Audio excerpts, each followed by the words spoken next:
يسعد وقتكم بكل خير على كل اللي منوريني في القناة.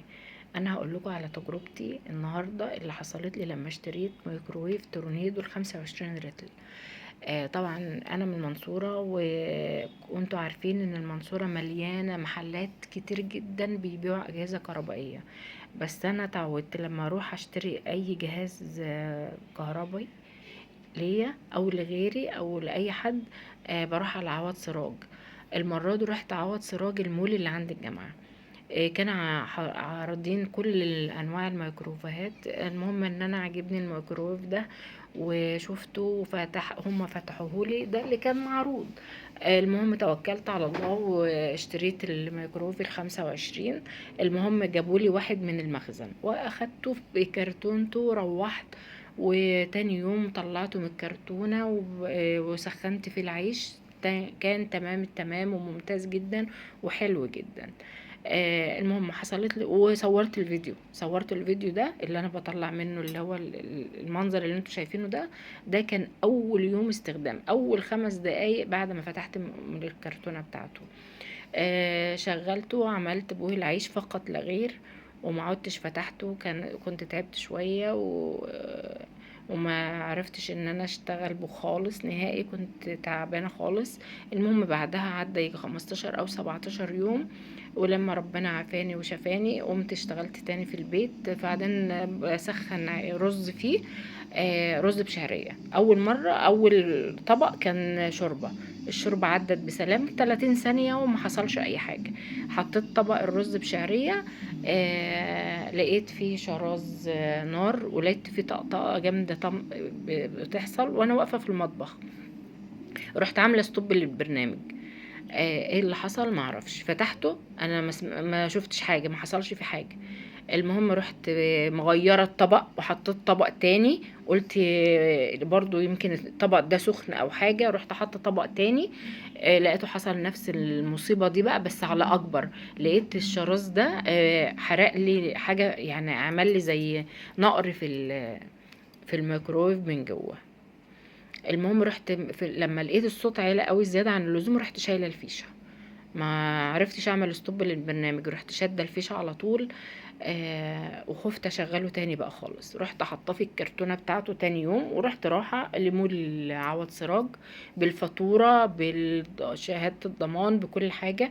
سلام عليكم. وعليكم السلام. انا اشتريت ده يوم كذا وحصل لي كذا كذا، وده ما اعرفش ايه اللي حصل لما عملت فيه الرز. الحته البيضه اللي انتوا شايفينها دي، الدهان الابيض ده، دي كان الحرق، ده مكان الحرق.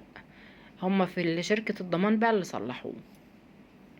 المهم الراجل في عند عوض سراج قال لي لا خلاص، هو انت كان ليكي مدة 14 يوم استبدال واسترجاع، ما عادش ينفع تبدلي ولا تسترجعي من هنا، انت بقى عليكي وعلى الضمان. قلت له ضمان؟ اروح الوقت الضمان وانا لسه ما استخدمتوش؟ ده ما استخدمتوش الا النهارده ورغيف عيش من 10 15 يوم. قال لي لا، ما خلاص معلش واحنا اسفين والله، وحضرتك هتروحي الضمان. المهم خدته ورحت الضمان اللي في شارع الجيش، قدام مجمع المحاكم. وريت لهم اللي حصل، قالوا لي طبعا جربوه بكوبايه ميه. حطوا كوبايه ميه ما حصلش حاجه ولا صوت ولا اي حاجه. قلت لهم ما اعرفش، امال انا لما حطيت الرز وامال الاخرام اللي حصلت فيه دي من ايه؟ يعني انا ما اعرفش. ودي كان اول استخدام له، هم شايفين طبعا الفاتوره وكل حاجه. المهم قالوا لي طب خلاص احنا شايفين ان هو ما فيهوش حاجه، واحنا هندهن لي، هنظبط لك الحرق اللي حصل ده. رحت تاني يوم لقيتهم دهنين لي الحرق ده، وراحوا مجربين لي برضو صوته ما فيش حاجه. طب قلت لهم يا جماعه لو سمحتوا، هو فاضي ما فيهوش اي اكل ولا اي حاجه، مش هيعمل صوت. هو الصوت لما بيحصل لما انا حطيت الطبق اللي فيه الاكل، عشان ما اشتلوش وارجعه على قله فايده، انا هسيبه عند حضرتك وهجيب لك بكره طبق اكل ونجربه عند حضرتك. المهم فعلا تاني يوم اخدت مكرونه وطبق فيه مكرونه ورحت له.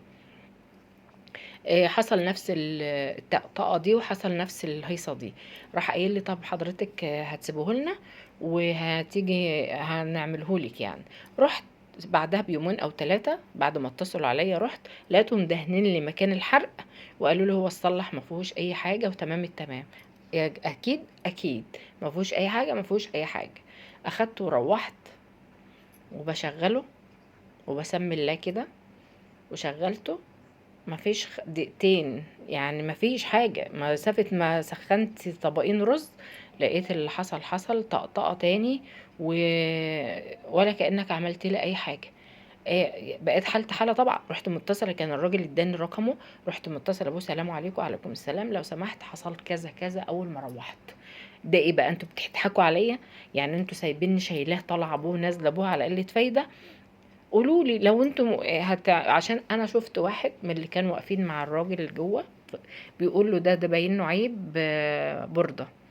قلت له البرده ده هتبقى عليا ولا عليكم؟ قال لي لا هتبقى عليك. قلت له ليه؟ هتصلح من عندي ليه وانا لسه اصلا شارياه؟ وهو شهاده والضمان هو اللي هي لسه طالع من المحل. يبقى مش انتوا في الضمان؟ المفروض اي حاجه يبقى فيها عيوب يبقى من عندكم انتوا.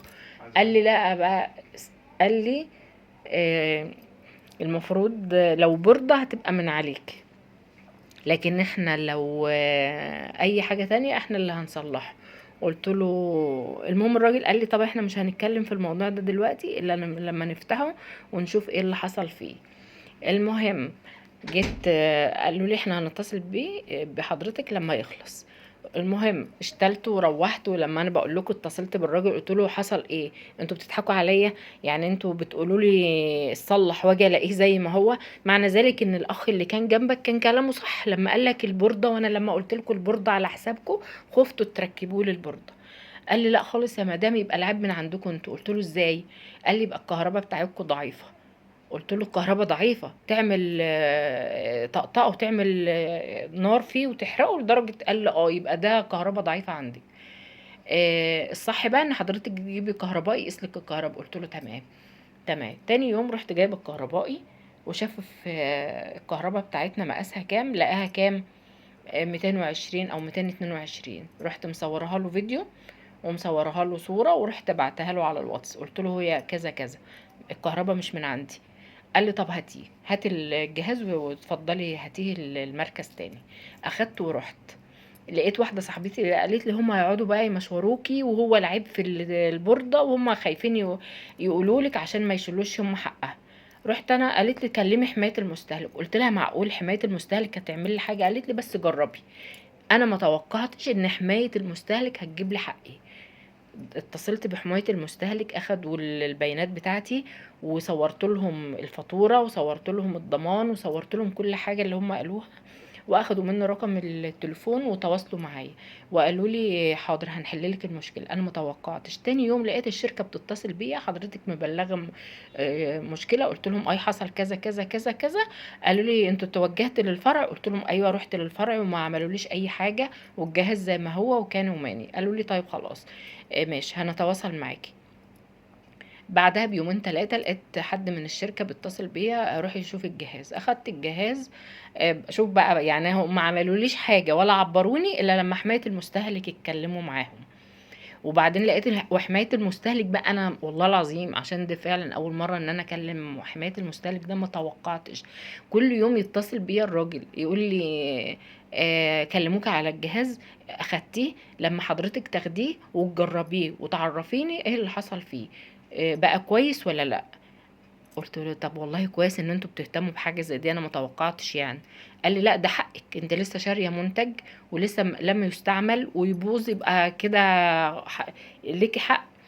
المهم الحمد لله حمايه المستهلك هي اللي اتدخلت وجابوا لي حقي، صلحوه لي، اتصلح والشركه صلحته والحمد لله رب العالمين. رحت جبته وجربته لدرجة ايه بقى ان واحد من الشركة من الفرع هو جه معايا المرة دي بقى، جه معايا وهو اللي حطه له وشغله لي وجربه وقال لي هو تمام اهوت، عشان لما حد من حماية المستهلك يكلموكي وتقولوا لهم خلاص المشكلة انتهت. انا بقيت فرحانة جدا الحمد لله الحمد لله يعني اخدت حقي في البلد دي مرة واحدة.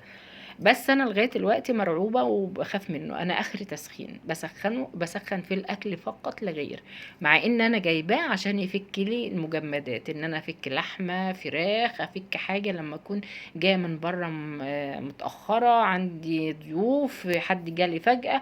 انا كان نفسي امنيه حياتي ان انا افك فيه المجمدات. لكن التسخين بصراحه فرن البوتاجاز ما قالش لا وما زعلناش، وكان بيعمل لنا الواجب وكفى يعني. لكن انا نصيحة مني خلوا بالكم يعني، والله انا مش عارفة اقول لكم هل كل عروسة هتجيبوا وتجربوا قبل ما في فرحها يعني انا مش عارفة. ويمكن ده حاجة عارضة وحصلت، بس انا نصيحة مني حماية المستهلك. انا ما توقعتش ان هم يجيبوا لي حقي. عليك وعلى حماية المستهلك، لو حصل لك اي ظرف في اي جهاز عطل منك وانت لسه شارياه، سيبك بقى من الشركة، عشان ممكن ما يعملولكيش اللي انت عايزاه، او يستقرضوك زي ما كانوا هيستقرضوني كده ويقولوا لي اي كويس وهو كان في عيب البوردة. هم حماية المستهلك اللي فضلت معاهم لغاية ما الجهاز صلح الحمد لله رب العالمين ورجع لي كويس. بس انا اللي بقيت خايفة منه، بقيت عنده رعب منه، حتى محذرة اولادي ما يجوش جنبه اصلا وانا بره، ولا يسخنوا في اي. فحضرتك لو حصل لك الموقف ده او في اي جهاز تاني لا قدر الله، بعد الشر عن الاجهزة بتاعتكم يعني، اتصلوا بحماية المستهلك. انا نزلت لكم اهو الرقم بتاعهم، ده الرقم الموبايل بتاع حماية المستهلك على مستوى الجمهورية، وده الرقم اللي هو الايه التاني. اتصلوا عليهم في اي مشكلة.